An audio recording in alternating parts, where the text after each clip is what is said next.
Hi everyone, কি খবৰ? Welcome back to my new vlog. স্বাগতম জনাইছো আন এটা ভিডিঅ'টো লৈ। তো আজি মই ভিডিঅ'টোত আনবক্সিং কৰিবলৈ গৈছো ভিডিঅ' মেকিং কিট। তো বলক বক্সটো আনবক্সিং কৰি কি পাওঁ বক্সৰ ভিতৰত দেখাই যাম। ভিডিঅ'টো বেছি দেৰি নকৰো, ভিডিঅ'টো ষ্টাৰ্ট কৰো আৰু চেনেলটো যদি নতুন আছে চেনেলটো সাবস্ক্ৰাইব কৰি বেল আইকনটো প্ৰেছ কৰি দিব। তো চলিয়ে শুরু করতে हैं। তো বন্ধুসকল এয়া দেখি আছে ভিডিঅ' মেকিং কিট AY49। তো এতিয়া এইটো মই আনবক্সিং কৰিব লৈছো আৰু এইটো কেনেকা সেটআপ কৰিব লাগে ইয়াৰ পিঠিত দিয়া আছে। তো বলক ফটাফট আনবক্সিং কৰি লওঁ।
তো এয়া দেখি আছে ষ্টেণ্ড, লাইট, মাইক্ৰফোন লগোৱা হৈ গৈছে আৰু আমি এতিয়া ৰিমোটখন ব্লুটুথ কানেক্ট কৰি ল'ম।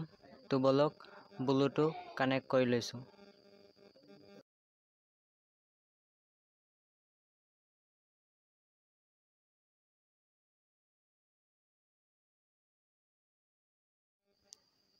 তো এতিয়া ব্লুটুথ কানেক্ট কৰা হৈ গৈছে।